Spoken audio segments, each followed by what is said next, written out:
আমি আলোচনা কৰিম যে ইয়াৰ 5550টা পদৰ ক্ষেত্ৰত এতিয়া NISৰ অন্তৰ্ভুক্তিৰ পিছত কেনে ধৰণৰ হ'ব পাৰে কাট অফ। গতিকে আমি এটা ভিডিঅ' ইতিমধ্যে এই সম্পৰ্কত দিছোঁ। ইয়াৰ এতিয়া ছেকেণ্ড পাৰ্টটো আজি আপোনালোকক দিবলৈ লৈছোঁ। প্ৰথমতে আমি LPৰ ক্ষেত্ৰত তিনিচুকীয়া জিলাৰ কাট অফৰ কিছু কথা বিশ্লেষণ কৰিম। এই ক্ষেত্ৰত যোৱা বছৰৰ মেধা তালিকা, আপোনালোকৰ পৰা সময়ে সময়ে লোৱা বিভিন্ন ছাৰ্ভেৰ পৰা আপোনালোকৰ নম্বৰ, এই সকলোখিনি দিশ চাই আমি এটি বিশ্লেষণ দিবলৈ চেষ্টা কৰিম। ইয়াত আপোনালোকে কাট অফ বুলি নধৰি এক সামগ্ৰিক বিশ্লেষণ বুলিহে ধৰি ল'ব। প্ৰথমতে তিনিচুকীয়া জিলাৰ ক্ষেত্ৰত OBC আৰু MOBCৰ LPৰ ক্ষেত্ৰত যোৱা বছৰ পোষ্ট আছিলে 16টা, এইবাৰ আছে 21টা। গতিকে যোৱাবাৰৰ তুলনাত 5টা পোষ্ট বেছি আছে। আৰু টপ অফ দি টেবুল আছিলে 210.519, যিহেতু পুৰণি পদ্ধতিত যোৱাবাৰ হৈছিলে। আৰু যিজন প্ৰাৰ্থী 16টা পোষ্টৰ ভিতৰত OBC MOBCৰ টপত আছিল, তেওঁ টেটৰ নম্বৰ আছিলে 59.333। ঠিক একেদৰে কাট অফ আছিলে 205.905 আৰু টেটৰ নম্বৰ আছিলে 63.333। আৰু টেটৰ নম্বৰবিলাক OBC MOBCৰ ক্ষেত্ৰত আছিলে এনেধৰণৰ: 55ৰ পৰা 59%ৰ ভিতৰত আছিলে 2জন, আৰু 60ৰ পৰা 64%ৰ ভিতৰত আছিলে 8জন, আৰু 65ৰ পৰা 69লৈ 2জন। গতিকে টেটৰ মাৰ্কছবিলাক চিলেক্টেড কেণ্ডিডেটৰ কিমান পাৰ্চেণ্টেজ আছিলে, যিহেতু এতিয়া প্ৰায়ৰিটি টেটৰ মাৰ্কছতে দিয়া হয়। গতিকে 55ৰ পৰা 59% পোৱা 2জন ফাইনেল লিষ্টত আহিছিল OBC MOBC। 60ৰ পৰা 64 8জন আহিছিল, আৰু 65ৰ পৰা 69ৰ 2জন আহিছিল, আৰু 70+ 4জন, যিহেতু পোষ্টৰ সংখ্যা যথেষ্ট কম আছিলে। এতিয়া আমি আহিছোঁ SCৰ ক্ষেত্ৰত 19টা পোষ্ট আছিলে, এইবাৰ 27টা। গতিকে এইবাৰ 8টা পোষ্ট বেছি। আৰু যোৱা বছৰ টপ অফ দ্য টেবুল আছিলে যিজন কেণ্ডিডেট, তেখেতৰ পুৰণি পদ্ধতি মতে 206.529 আছিলে, আৰু টেটত তেওঁ পাইছিলে 62%। কাট অফ আছিলে 198.617, আৰু তেওঁ টেটত পাইছিলে কাট অফত যিজন প্ৰাৰ্থী আছিলে 62.667। গতিকে আমি টেটৰ নম্বৰখিনি চাম। 55ৰ পৰা 59লৈ আছিলে 8জন, 60ৰ পৰা 64লৈ আছিলে 6জন, 65ৰ পৰা 69লৈ 4জন, 70+ আছিলে এজন প্ৰাৰ্থী।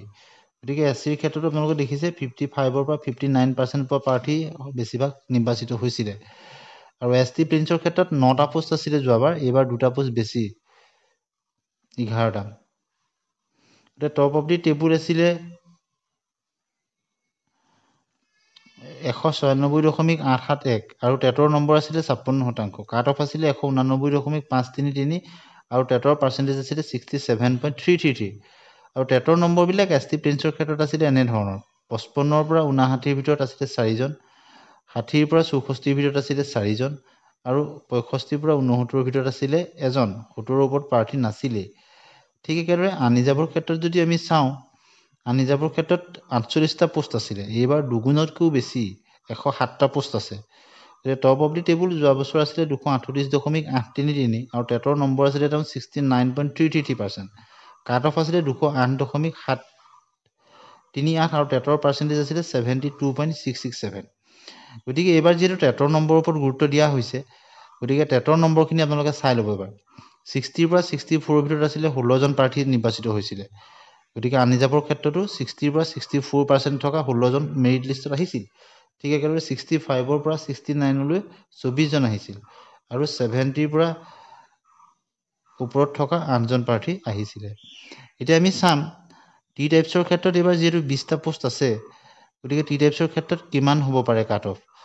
গতিকে টি টাইপছৰ ক্ষেত্ৰত আমি যদি চাওঁ 56 বা তাতকৈ বেছি থকা প্ৰাৰ্থীসকল সুৰক্ষিত জোনত আছে বুলি আমি ক'ব পাৰোঁ। PWDৰ ক্ষেত্ৰত 12টা পোষ্ট আছে, গতিকে আমি 57.5 বা 58 এনেকুৱা ধৰণৰ হ'ব পাৰে। ST হিলছৰ ক্ষেত্ৰত 17টা পোষ্ট আছে, গতিকে 54, 55 এটা সুৰক্ষিত জন হ'ব পাৰে, যিহেতু ST হিলছৰ প্ৰাৰ্থী খুব কম থাকে।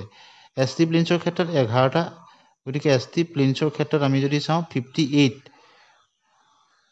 এটা সুৰক্ষিত জন বুলি আমি ক'ব পাৰোঁ। SCৰ ক্ষেত্ৰত 27টা পোষ্ট আছে, গতিকে 59 বা তাতকৈ বেছি থকাসকল ছেফ জোনত আছে বুলি আমি ক'ব পাৰোঁ। OBC MOBCৰ 21টা পোষ্ট আছে, গতিকে OBC MOBCৰ ক্ষেত্ৰত নিশ্চয়ভাৱে 60 ন্যূনতম একেবাৰে ছেফ জোনৰ ভিতৰত থাকিব পাৰে। গতিকে 60 বা তাতকৈ এবভ থকাসকল OBC MOBCৰ ক্ষেত্ৰত সুৰক্ষিত জোনত আছে বুলি আমি ক'ব পাৰোঁ। আনৰিজাৰ্ভৰ ক্ষেত্ৰত 62, 63 এটা সুৰক্ষিত জন বুলি আমি ক'ব পাৰোঁ। এতিয়া আমি এলপিৰ ক্ষেত্ৰত লৈছোঁ দৰং জিলা। দৰং জিলাৰ ক্ষেত্ৰত OBC MOBCত 35টা পোষ্ট আছিলে আৰু যোৱা বছৰ এইবাৰ কিন্তু পোষ্ট কম আছে 11টা 24টাহে আছে।